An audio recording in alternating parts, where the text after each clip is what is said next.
स्थान किया गया, इसलिए इसको, क्योंकि आपकी ग्राम पंचायत तक भी आवाज पहुंचनी चाहिए।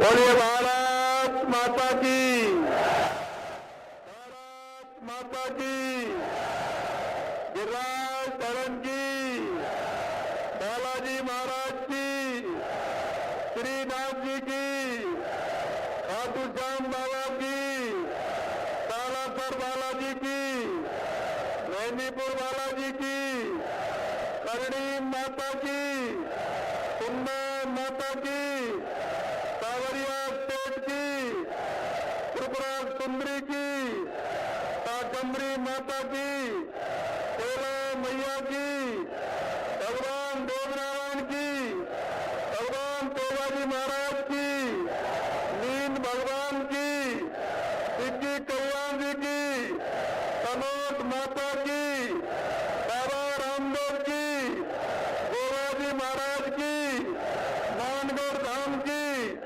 भरतरी बाबा की और पूछरी के लौटा की।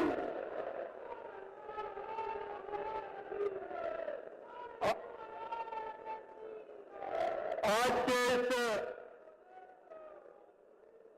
सरपंच संघ के कार्यक्रम में मंच पर विराजमान मेरी कैबिनेट में मेरे साथी पंचायत राज एवं शिक्षा मंत्री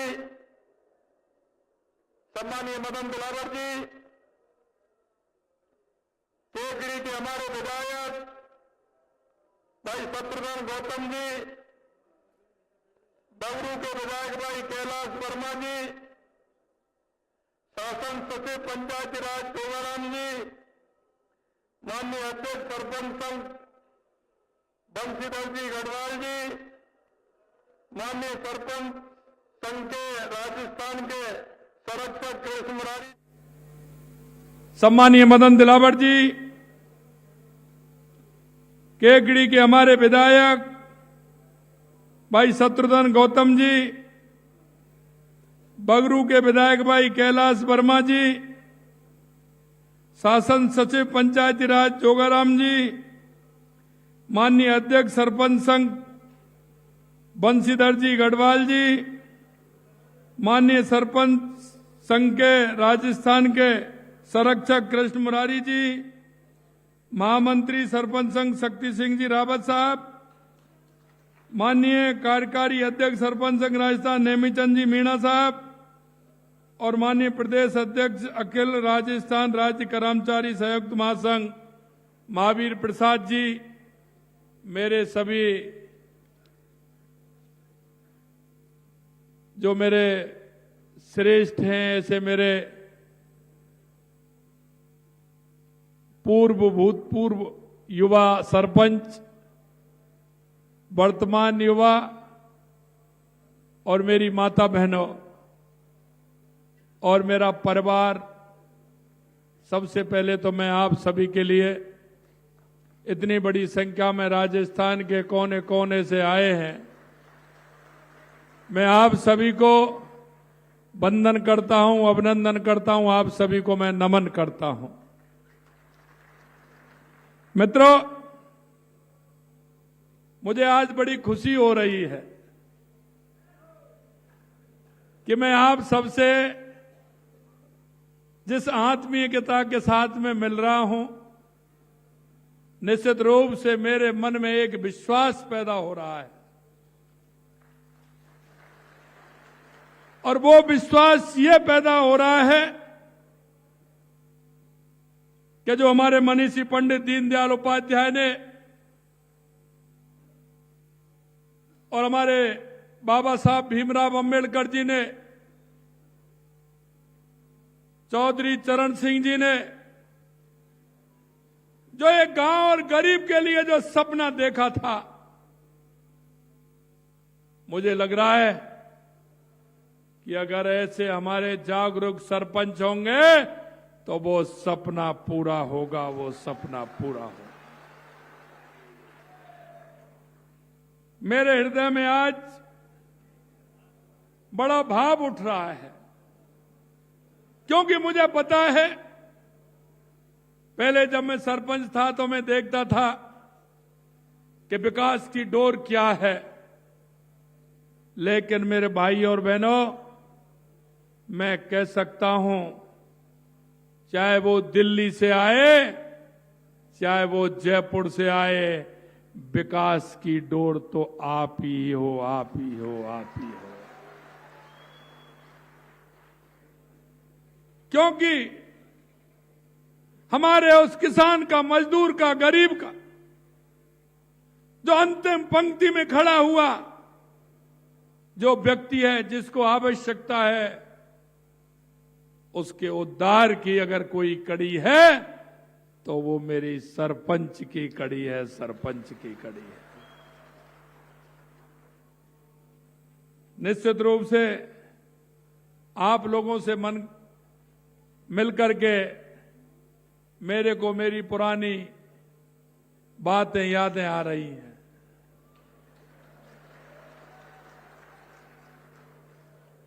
मैं सत्य कहना चाहता हूं और उसको मैं आपको भी महसूस कराना चाहता हूं मेरे भाई और बहनों। ये ईश्वर ने आपको मौका दिया है, मौका दिया है। मेरे मन में बात आती है, मैं उस समय कर सकता था, उस समय का जैसा वातावरण था, जैसा मन था, मैंने किया। लेकिन उसके बाद में मेरे अंदर हिलोरे आते थे, हिलोरे। और वो हिलोरे इस बात के लिए आते थे कि मैं और कुछ करता तो निश्चित रूप से मेरे को और मेरे भाव को और मेरी आत्मा को संतुष्टि मिलती, संतुष्टि मिलती। क्योंकि आप काम खूब कर रहे हैं, अच्छा काम कर रहे हैं। लेकिन मेरे भाइयों बहनों, आपको काम की भूख बढ़ानी होगी, क्योंकि यह एक ऐसी सीढ़ी है जो गांव, गरीब, मजदूर उस बूढ़ी मां की सेवा कर सकते हैं, उस अपंग भाई की सेवा कर सकते हैं। ये मौका आज आपको मिला है, इस मौके का पूरा फायदा उठाना चाहिए, ये मैं आपसे निवेदन करना चाहता हूं। कभी कभी मेरे मन में एक बात और आती है कि आप कुछ भी बन जाओ, लेकिन सरपंच से बड़ा कोई नहीं है।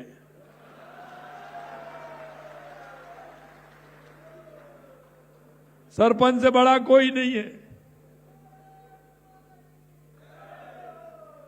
क्योंकि वो गांव की भोली भाली जनता, गांव की वो मेरी मां, मेरी ताई, मेरी काकी, मेरा ताऊ, आज भी जब मैं गांव या गांव के ओरबा क्षेत्र में जाता हूं तो वो मेरे को कहते हैं, सरपंच भैया सुन, मेरी बात सुन ले। ये बात आपको जिंदगी भर के लिए मिलेगी, जिंदगी भर तक के लिए। जब आपको इतना बड़ा नाम दे दिया और आपको इतना बड़ा काम दे दिया, तो मेरे भाइयों, पीछे हटने की जरूरत नहीं है, पीछे हटने की जरूरत नहीं है। आज भी मैं देखता हूं, क्योंकि गांव में जब मैं जाता हूं और गांव में जब 2 दिन, 1 दिन में रह के आता हूं, तो जहां जाता हूं वहां 3 दिन तक मन नहीं लगता है। उस गांव की यादें, गांव की मिट्टी की खुशबू, गांव के वो पशुओं के बीच में जब रहते हैं, उनकी जो खुशबू मिट्टी की आती है, उसकी बात ही अलग है। इसलिए मैं कहना चाहता हूं मेरे भाई और बहनों, मैंने भी गांव के विकास का सपना देखा और मैं कह सकता हूं कि गांव में जितने भी काम कर सकते हैं, हर व्यक्ति, हर आप चाहते हैं कि मेरा काम अच्छा होना चाहिए, लेकिन फिर भी आपके मन के अंदर में भाव होता है कि मुझे और भी करना चाहिए। मैं आपसे गांव के विकास की ज्वाला आपके मन के अंदर होनी चाहिए। आपके मन के अंदर यह होना चाहिए कि मुझे कैसे करना है। मैं सरपंच था, मेरे से कहते थे पैसा, अरे मैं आपसे कह रहा हूं मेरे भाई और बहनों, आप काम करने की दृढ़ इच्छा शक्ति बनाइए। पैसा तो उड़ रहा है, पकड़ने वाला चाहिए, पकड़ने वाला चाहिए। आप योजनाएं बना करके देंगे। हमारी सरकार कृत संकल्प है गांव और गरीब किसान मजदूर के विकास के लिए, इसलिए किसी तरह की चिंता करने की जरूरत नहीं है।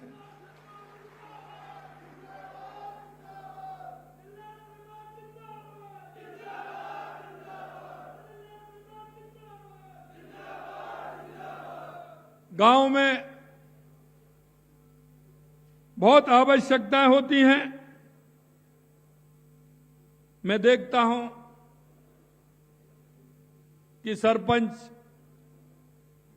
एक सेवक के रूप में अगर हम काम करेंगे, मैं चाहता हूं गांव में विकास भी होना चाहिए, लेकिन सेवा के काम में भी कोई कमी नहीं रहनी चाहिए। यह भी हमें तय करना होगा। मैं अनुभवों के साथ कह सकता हूं कि अगर सरपंच की दृढ़ इच्छा शक्ति है, सरपंच अगर गांव में काम करना चाहता है, सरपंच समस्या का समाधान करना चाहता है, दुनिया की कोई ताकत नहीं कि वो सरपंच को रोक दे। ये भी मैं आपको बताना चाहता हूं। और आपसे बड़ा कोई नहीं, वो मैंने इसलिए कहा है कि आपको जो अधिकार है वो किसी को नहीं है, लेकिन उस अधिकार को समझना होगा। ऊपर से नीचे किसी भी जनप्रतिनिधि को देख लीजिए, वो चेक पर साइन करने वाली अगर कोई संस्था है, कोई जनप्रतिनिधि है, तो वो सिर्फ एक सरपंच ही है। दूसरा है क्या कोई, बताइए? अरे दूसरा कोई है क्या? तो तुमसे ज्यादा ताकतवर कौन हो सकता है कि जो साइन करके और किसी का भी भला कर सकते हैं? ऐसा बड़ा अधिकार किसी को है क्या? तो इसलिए मैं कह रहा हूं कि सरपंच हमारा सबसे बड़ा जनप्रतिनिधि होता है। राजस्थान में कितने प्रतिभाशाली समर्पित सरपंच हैं जो अपने विकास की राह आगे बढ़ा रहे हैं। ये समारोह बहुत महत्वपूर्ण मंच है जहां आपने गांव की प्रगति और समस्याओं के समाधान की बात कही है। निश्चित रूप से सरपंच महोदय सभी ग्राम समाज के भाग भी होते हैं, और मैं कहना चाहता हूं आपके प्रदेश अध्यक्ष भी आपने छांट करके बनाए। क्या कह रहे थे कि हम आज कोई मांग पत्र रखने वाले नहीं है। एक बात बताइए अध्यक्ष जी, आपने कोई कोर कसर छोड़ी है क्या? आपने कोई कसर छोड़ी है क्या? देखिए क्या कह रहे हैं कि आज हम कोई मांग पत्र नहीं रखेंगे, और बात एक भी नहीं छोड़ी है, सारी बातों को कह गए।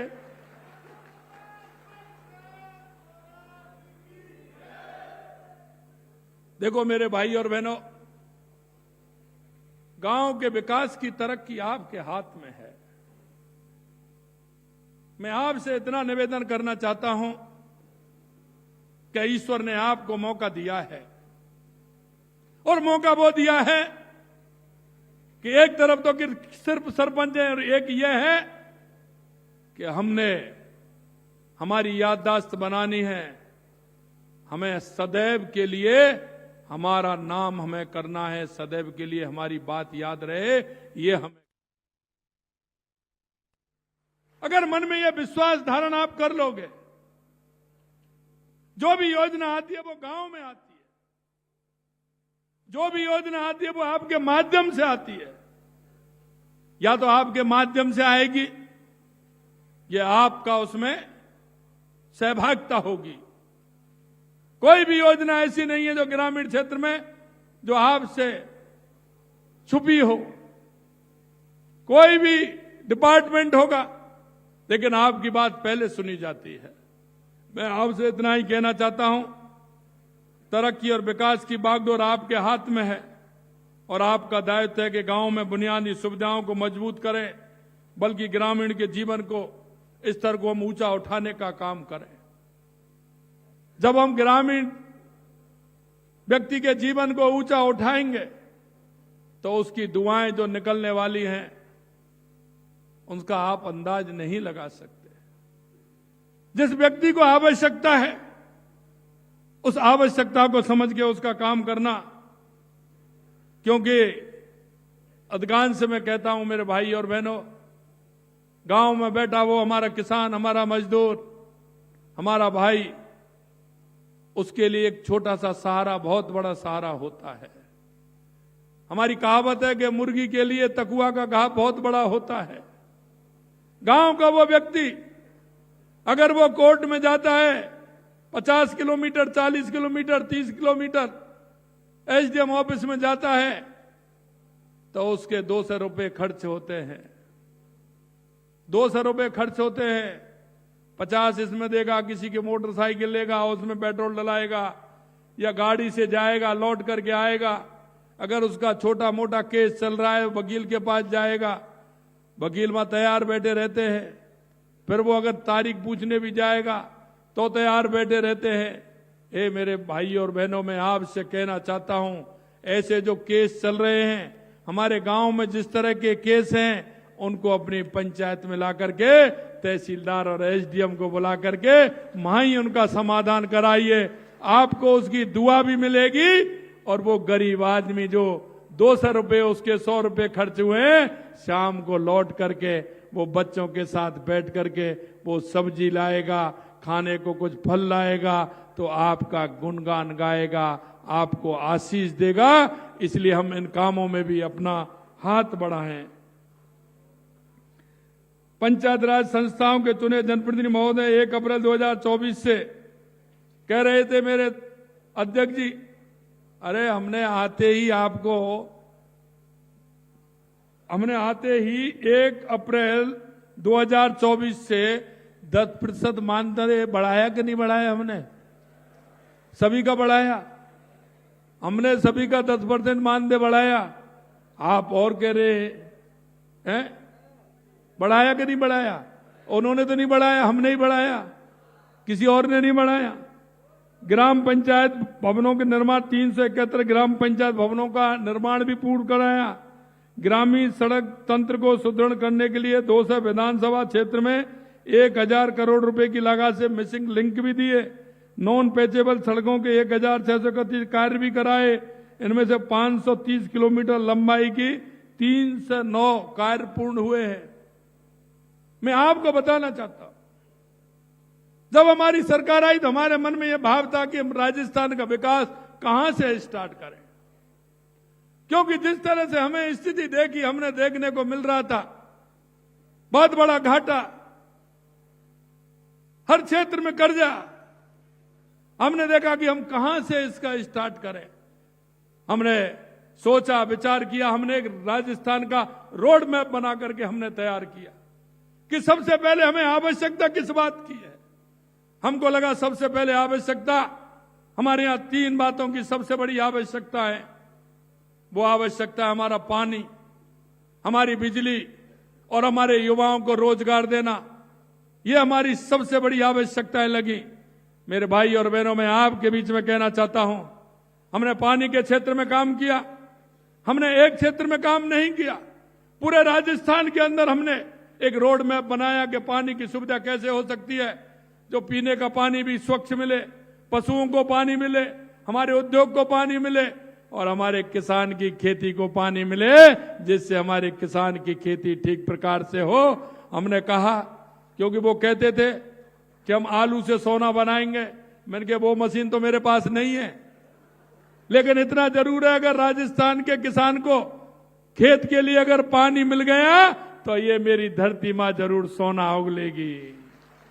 और इसलिए मैं कहना चाहता हूं, चाहे हमारी ईआरसीपी की योजना हो, चाहे हमारे यमुना योजना हो, चाहे हमारे देवास स्कीम हो, चाहे हमारे इंदिरा गांधी नहर हो जो हनुमानगढ़ गंगानगर से लेकर के बीकानेर, नागौर और हमारे फलौदी, जैसलमेर, जोधपुर और बाड़मेर तक जाती है, और चाहे हमारे उदयपुर में हमारी माही डैम की स्कीम हो जिसका पानी पूरा बांसवाड़ा, डूंगरपुर, चित्तौड़, राजसमंद, उदयपुर से होते हुए पाली, जालौर, सिरोही तक उसका पानी पहुंचे।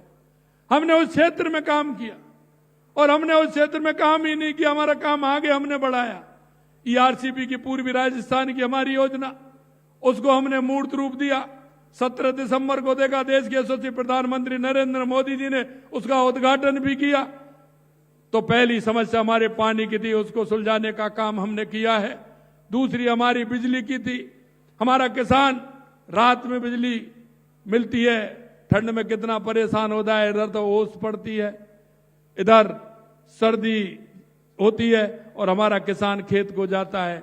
मित्रों, मैं कहना चाहता हूं, हमने विश्वास दिलाया है कि राजस्थान के किसान को 2027 तक हम दिन में बिजली देंगे, पूरी बिजली देंगे। उद्योग को भी बिजली मिलेगी, किसान को भी बिजली मिलेगी, उपभोक्ता को भी बिजली मिलेगी। तीसरी बात थी हमारे राजस्थान के और मजदूर किसान के बेटों को रोजगार कैसे मिले। तो हमने कहा कि हम 4 लाख सरकारी नौकरी देंगे, 6 लाख हम प्राइवेट पर नौकरी देंगे। तो हमने, आपने देखा, अब हमारे से कहते हैं कि आपने ऐसे कैसे कर दिया। अरे मैंने क्या कर दिया, हमने तो कैलेंडर भी निकाल दिया। और आपने देखा होगा, हम 60,000 नियुक्ति पत्र दे चुके, और 15,000 अभी दे देंगे, 75 हो जाएंगे। जुलाई में हमारा बजट आया था, 1 साल के लिए कहा, जुलाई तक हम 1 लाख नौकरी देंगे, 1 लाख युवाओं को नौकरी देने का काम करेंगे। 81,000 हमने वैकेंसी हर क्षेत्र में निकाली है, और वो ऐसे निकाली है कि आपको पेपर, विज्ञप्ति निकाली है, आपका पेपर कब होगा, उसका रिजल्ट कब आएगा, और उसका नियुक्ति पत्र कब मिलेगा। और आने वाले समय में हमने कहा है कि 5 साल में 4 लाख देंगे। हमने कहा हमारे विरोधियों से, डायरी पेन जेब में रखो, नोट करते जाइए, जो हमने कहा है वो करके दिखाएंगे। आपकी तरह हम इस तरह से नहीं करेंगे कि कहते कुछ है और करते कुछ नहीं है। हमने ये बात आपको कहना चाहता हूं। मेरे भाई और बहनों, मेरा सबसे बड़ा जो हम करना चाहते हैं वो गरीब कल्याण की जो हमारी योजना है वो नीचे तक पहुंचे। हम काफी दिनों से प्रयासरत में थे खाद्य सुरक्षा को लेकर के, और आपने देखा हो खाद्य सुरक्षा में सबसे ज्यादा दिक्कत आती है तो सरपंच को आती है। अरे भैया मेरा नाम जुड़वा देना, कहते नहीं कहते? अरे भाई माता जी आएंगे, कोई आएगा, भैया मेरा नाम खाद्य सुरक्षा नहीं है, इसमें जुड़वा देना। तैयार हो जाइए, पोर्टल चालू हो गया है, नाम जुड़वाइए, कोई भी गरीब रहना नहीं चाहिए। ये भी मैं आपको विश्वास दिलाता हूं। अरे ये तो वो लोग हैं, हमारे देश के यशस्वी प्रधानमंत्री नरेंद्र मोदी जी किसान सम्मान निधि देते हैं, और सम्मान निधि देते हैं तो हमने कई बार बात उठाई थी कि जिनके माताजी पिताजी एक्सपायर हो जाते हैं, उनके बच्चों के नाम नामांतरण चढ़ता है, नामांतरण आता है तो आपको सूची देने में क्या दिक्कत होती है? पैसा तो प्रधानमंत्री जी देते हैं और पैसा अब हम दे रहे हैं आपको। लेकिन कांग्रेस की सरकार में ऐसे लोगों के नाम की सूची केंद्र सरकार को नहीं भेजी। 7.5 लाख रुपए हमने जोड़ करके केंद्र सरकार की जो हमारे प्रधानमंत्री सम्मान निधि भी दी है, और हमने हमारी भी 2,000 रुपए सम्मान निधि दी है। अब एक बात बताइए, उनका कुछ नहीं जा रहा है, वो नाम जोड़ने में ही दिक्कत कर रहे थे। हमारे 7.5 लाख किसान 4 साल तक 5 साल तक कितने परेशान रहे कि उनके नाम नहीं जुड़े। भाई तुमको क्या दिक्कत आ रही थी? अगर नाम जोड़ देते तो हमारे भाइयों को किसान सम्मान निधि मिल जाती 6,000 रुपए साल की, लेकिन उन्होंने नहीं जोड़ा। लेकिन हमने 7.5 लाख रुपए जोड़ करके किसान सम्मान निधि देने का भी काम किया है। आप देख, कह सकता हूं मैं आपसे, हमने प्रधानमंत्री आवास योजना में, आप मेरे सरपंच के चुनाव तो 20 में हुए थे, 19 में हुए, 20 में हुए थे, 20 में हुए थे, 21-22 में कोरोना आ गया। अरे भाई कोरोना ही तो आ गया, लेकिन वो कोरोना ऐसा क्यों हुआ? तो 2022, 23 और 23-24 में एक भी आवास नहीं दिया, एक भी आवास नहीं दिया ना। 22, 23 और 23-24 में एक भी आवास नहीं दिया। भैया क्यों नहीं दिया आपने? अब हमने दिया है 1,55,00,000 मिला करके, और 3,42,00,000 अब आ गए, 4,98,000 आवास दे रहे हैं। चिंता मत करिए, गरीबों का भला करिए और सूची बनाइए, पूरा आवास मिलेगा। इन्होंने जो कह रहे हैं आप किस्त नहीं आई, वो किस्त जब से ड्यू चलती आ रही है, ड्यू चलती आ रही है कि नहीं आ रही है? हमने तो उसको देने का काम किया है, और चिंता मत करिए, वो ड्यू है, उन्होंने तो ड्यू छोड़ दी, लेकिन हमने वो कर दी, हम करेंगे उसको, चिंता मत करिए, वो देंगे पूरा। मेरे भाई और बहनों, मैं एक बात और आपसे कहना चाहता हूं कि हमने एक नई घोषणा और की, और वो भी हम करने वाले हैं। हमने हर पंचायत में, आपने देखा होगा, अटल बिहारी वाजपेयी जी की जयंती 25 दिसंबर को हमने कहा था कि हर पंचायत में हम अटल ज्ञान केंद्र खोलेंगे, अटल ज्ञान केंद्र खोलेंगे। हर पंचायत में होगा, उसमें भवन भी देंगे, और उसमें हम एक अटल प्रेरक भी उसमें लगाएंगे, उसमें ई लाइब्रेरी भी होगी, लाइब्रेरी भी होगी, और वो ई मित्र का भी काम करेंगे, क्योंकि वो जो रहेगी वो मेरे गांव में पढ़ने वाले भाई और बहन, उनके लिए सुविधा मिले, उनको शहर की तरफ नहीं जाना पड़े। शहर की तरफ जाते हैं तो 15 और 20 हजार रुपये महीने खर्च होते हैं कि नहीं होते हैं? कमरा लेवाते हैं, हॉस्टल में रखते हैं, सारी बातें होती है कि नहीं होती हैं? हमारा वो गरीब अगर हमारे उस ई मित्र में पढ़ेगा, हमारी बहन और भाई, तो कैसा रहेगा? उसको सारी सुविधा वहां मिलेंगे। और उसमें हम सोलर के द्वारा लाइट भी लगवा रहे हैं, इसलिए किसी तरह की दिक्कत नहीं हो, सोलर भी लगवा रहे हैं, तो इसलिए उसको किसी प्रकार की परेशानी नहीं हो। तो ये भी काम हम करने वाले हैं। मैं आपसे इतना कहना चाहता हूं मेरे भाई और बहनों, कि आपको मौका मिला है और उस मौके को साकार करना है। आपको उस गांव गरीब के लोगों की सेवा भी करनी है।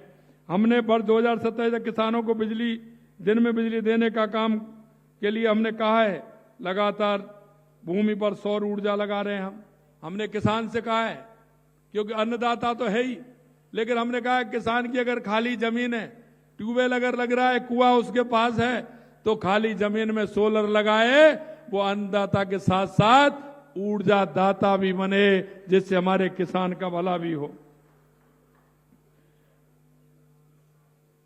पीएम किसान सम्मान निधि का मैंने आपको बताया, 2,000 रुपये एक हमने उनको दिया है, और 1,355 करोड़ रुपए हमने किसानों के खाते में ट्रांसफर किए हैं।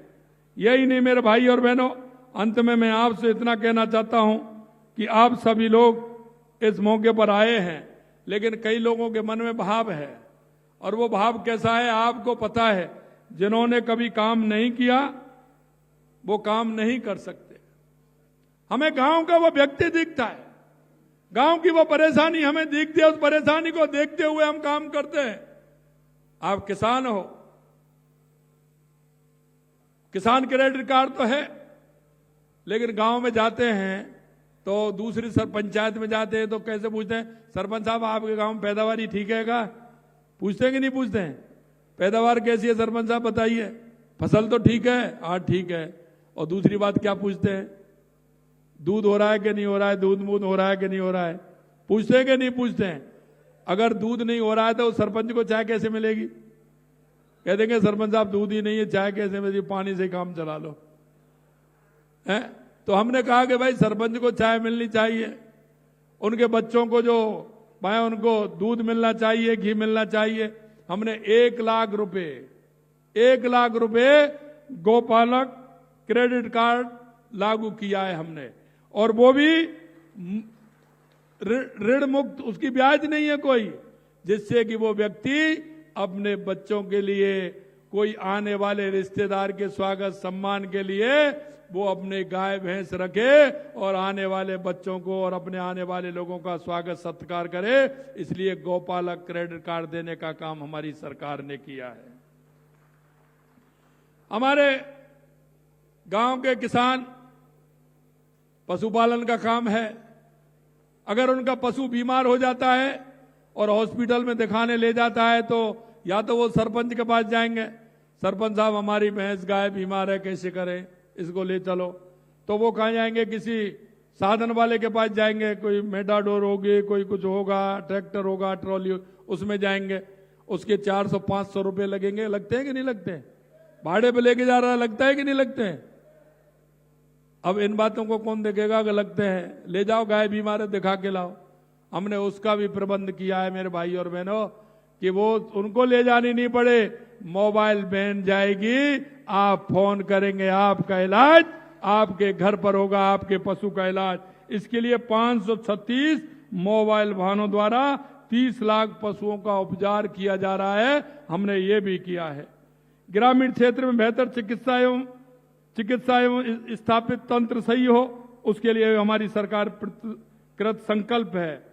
यही नहीं, गर्भवती महिलाओं को निःशुल्क सोनोग्राफी जांच भी हमने फ्री की है और इसमें सुविधा उपलब्ध कराई कि 72,000 से अधिक कूपन भी जारी कर दिए गए हैं।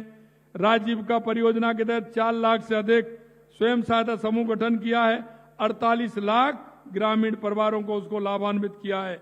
हमारी सरकार राज्य के हर गांव तक विकास की किरण पहुंचाने के लिए प्रयासरत है। हमारी योजना का फोकस गांव के बुनियादी ढांचे के लिए विकास की संरचना और सुविधाएं बढ़ाने के लिए, कृषि का विकास हो, किसान की आय दुगनी हो, इसके लिए हमारी सरकार काम कर रही है। अंत में किसान भाइयों और बहनों के उज्जवल भविष्य के कल के लिए मैं कहना चाहता हूं कि आप फार्मर आईडी बनाना होगा और फार्मर आईडी में सभी सरपंचों को सहयोग करना होगा। कल 5 फरवरी से प्रारंभ हो रहा है, क्योंकि किसान को दिक्कत आती है। आप स्वीकार तो सब करेंगे, जब वो नकल लेने जाता है तो उसके साथ क्या होता है? 3 बार तो चक्कर लगाने पड़ते हैं और कैसे मिलती है, हमने उसको भी फ्री कर दिया। किसान तुरंत अपनी नकल निकाले और उसमें गिरदावरी भी खुद करेगा। फार्मर आईडी होगी तो आपको किसी तरह से कोई परेशानी नहीं होगी। इसके लिए भी काम हमने प्रारंभ किया है। आप सभी ने ग्रामीण विकास में बहुत महत्वपूर्ण योगदान दिया है। मैं देख रहा हूं कई तो हमारे ऐसे सरपंच हैं जो 2-2, 3-3 और 4-4 बार के लगातार सरपंच हैं, क्योंकि वो सेवा करते हैं तो गांव के लोग उनको चुनते हैं।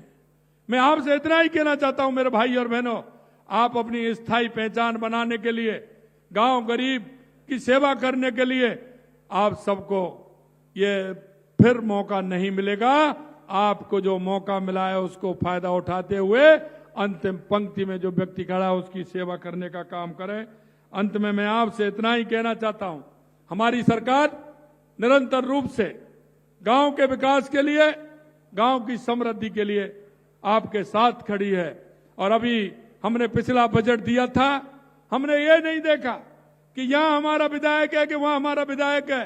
हमने हमारी राजस्थान के 8 करोड़ जनता के विकास को ध्यान में रखते हुए लगातार हमने 200 विधानसभाओं में काम देने की बात की है। कोई भी विधानसभा ऐसी नहीं होगी, क्योंकि हमें देखा है, पहले हमने देखा है सरकार को इस तरह से देती थी, यहां मेरा विधायक है। अरे जनता किसकी है? जनता तो हमारे राजस्थान की है। वो गरीब हमारे राजस्थान का है, वो किसान हमारे राजस्थान का है, जो सड़क पर चलता है, जिसको पानी की आवश्यकता है, जिसको बिजली की आवश्यकता है। और अभी हमने कहा है कि हम राजस्थान की 8 करोड़ जनता के लिए काम करते हैं। हमने 200 विधानसभाओं में लगातार हमने बजट दिया। एक भी ऐसी विधानसभा नहीं होगी जिसमें हमने बजट नहीं दिया होगा। हर 200 विधानसभा में बजट दिया। और अब भी मैं कहना चाहता हूं, जहां हमें आवश्यकता लगेगी, जहां हमें ऐसा लगेगा इस विधानसभा में यह आवश्यकता है, हमारी सरकार राजस्थान की 8 करोड़ जनता के लिए काम करती है। गरीब जो अंतिम पंक्ति में हमारा किसान मजदूर खड़ा है, उसके लिए हमारी सरकार काम करती है।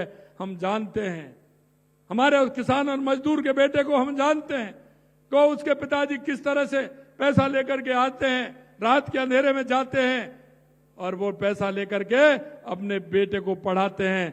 लेकिन पिछली सरकार ने किस तरह से कुठाराघात किया कि बेटे ने कहा कि मेरे को कोचेटा कह रहा है तो लेकर के आएगा।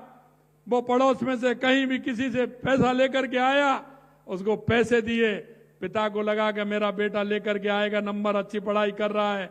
बेटे को कहा था कि पिता के अरमानों को मुझे तोड़ना नहीं है, उनको बरकरार रखना है, मैं नंबर लेकर के आऊंगा। लेकिन पेपर लीक हो जाते थे, उधर पिता भी रोता था, उधर पुत्र भी रोता था। मैं आपको विश्वास दिलाना चाहता हूं कि हमारे 1 साल में लगातार पेपर हुए हैं, एक भी पेपर लीक नहीं हुआ।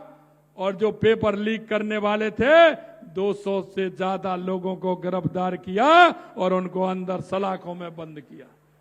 आए दिन गुंडागिर्दी होती थी, आते थे कहीं ना कहीं गोलीबारी करके चले जाते थे। हमने कहा राजस्थान की धरती पर या तो बदमाश आएगा नहीं और आएगा तो वापस जाएगा नहीं। मित्रों, मैं आपसे इतना ही कहना चाहता हूं, क्योंकि सारी योजनाएं आप तक जाती हैं, आपके माध्यम से गांव गरीब का विकास होता है, ग्रामीण क्षेत्र का विकास होता है।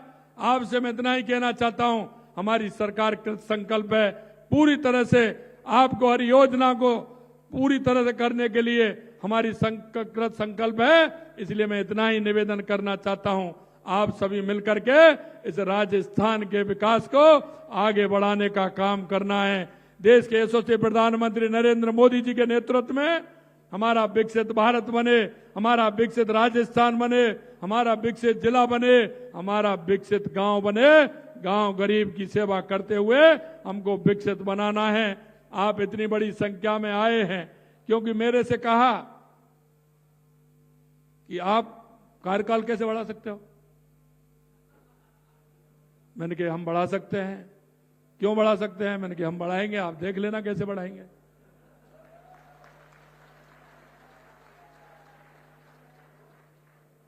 अब वो इधर उधर रास्ते निकाल रहे हैं। मैंने सारे रास्ते बंद हैं, चिंता मत करिए, कुछ नहीं होने वाला है। अरे मेरे गांव का गरीब की सेवा करने वाला, गांव गरीब की सेवा करने वाला, हमारी योजनाओं तो अंतिम पायदान तक पहुंचाने वाला, ये मेरा जनप्रतिनिधि। अगर उसकी बात नहीं सुनी जाएगी तो किसकी सुनूं? मुझे पता है, मैं एक ही बात कहना चाहता हूं मेरे भाई और बहनों, आपसे एक ही बात कहना चाहता हूं। आप मन से जो मैंने कहा है, अगर आप सेवा करेंगे तो आप चिरंजीवी रहोगे, चिरंजीवी रहोगे, चिरंजीवी रहोगे। इस आशा और उम्मीद के साथ, क्योंकि चाहे केंद्र से आए चाहे राज्य से आए, जैसा मैंने कहा, वो योजना धरातल पर मेरे भाइयों आपको ही उतारनी है, आपको उतारनी है।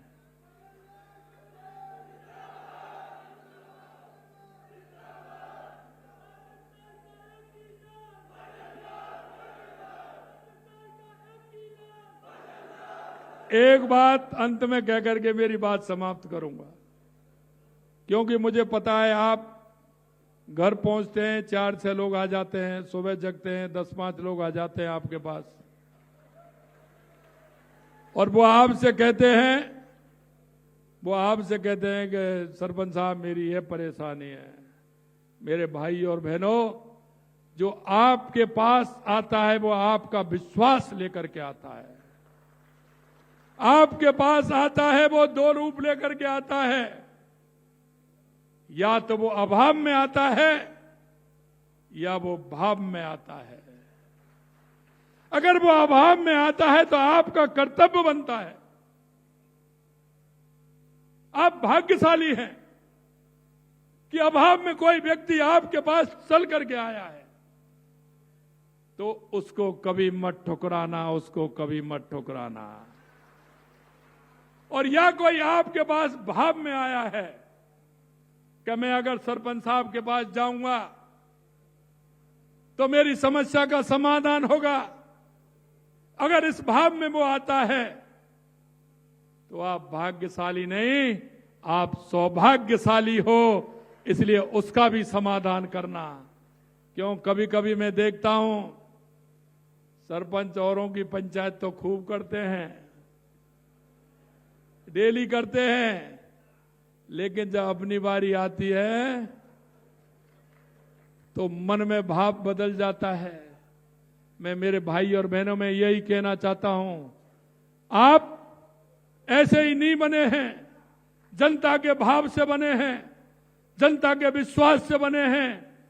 और आपकी मेहनत तो है ही, लेकिन ऊपर वाले के आशीर्वाद से भी बने हैं। इसलिए 3 विश्वास टूटते हैं, जनता के भाव का, उनके विश्वास का, और ऊपर वाले ने बनाया है उसका। और जिस दिन आप चुनाव लड़ रहे थे, आपके मन में कोई गलत भावना आ जाए तो जिस दिन चुनाव लड़ रहे थे ना, और चुनाव लड़ने की तैयारी कर रहे थे, उस दिन को ध्यान में कर लेना, आपकी बात ठीक हो जाएगी। यह बात मेरे अनुभव की बता रहा हूं। एक बूढ़ी माई से अगर आपने जाकर के, मैंने कहा था, ये मिलने आए थे सरपंच साहब, गांव में निकलते हो, कोई चौतरा पे कोई माई बैठी है, कोई बुजुर्ग बैठा है, कोई दिव्यांग बैठा है, गाड़ी रोक के उससे पूछ लो आपके क्या हाल चाल है, उतर के पूछ लो। और उससे पूछ लो मैं बाजार जा रहा हूं, कुछ लाना तो नहीं है। वो कुछ नहीं कहेगी, लेकिन वो आने वाले सबसे कहेगी, सरपंच मेरे पास आया था, मेरे से ये पूछ करके गया था। इसलिए हमारी जो संवेदना है, उन संवेदनाओं को नहीं मरने देना है, उन संवेदनाओं को रखना है। हमारा देश हजारों लाखों सालों से उन संवेदनाओं और हमारी संस्कृति, ये हमारी पहचान है। और मैं कहना चाहता हूं मेरे भाई और बहनों, ये कितने सालों से हमारा देश जो हजारों सालों से चल रहा है, ये हमारी संस्कृति और हमारी विरासत की देन है। हमारे अंदर जो संस्कार है उसकी ये देन है। इनको कभी नहीं भूलना है। इनको साथ चलते हुए देश के यशस्वी प्रधानमंत्री नरेंद्र मोदी जी कहते हैं, विकास भी और विरासत भी। हमें हमारी विरासत को भी बनाए हुए रखना है। आप सभी लोग इतनी बड़ी संख्या में आए हैं, निश्चित रूप से मैं दिल की गहराइयों से आप सभी को बहुत बहुत धन्यवाद देता हूं, आपका अभिनंदन करता हूं। बहुत बहुत धन्यवाद। जय हिंद, जय भारत, जय राजस्थान, जय पंचायत राज। बहुत बहुत धन्यवाद माननीय मुख्यमंत्री महोदय, जिन्होंने बड़ी संवेदनशीलता के साथ में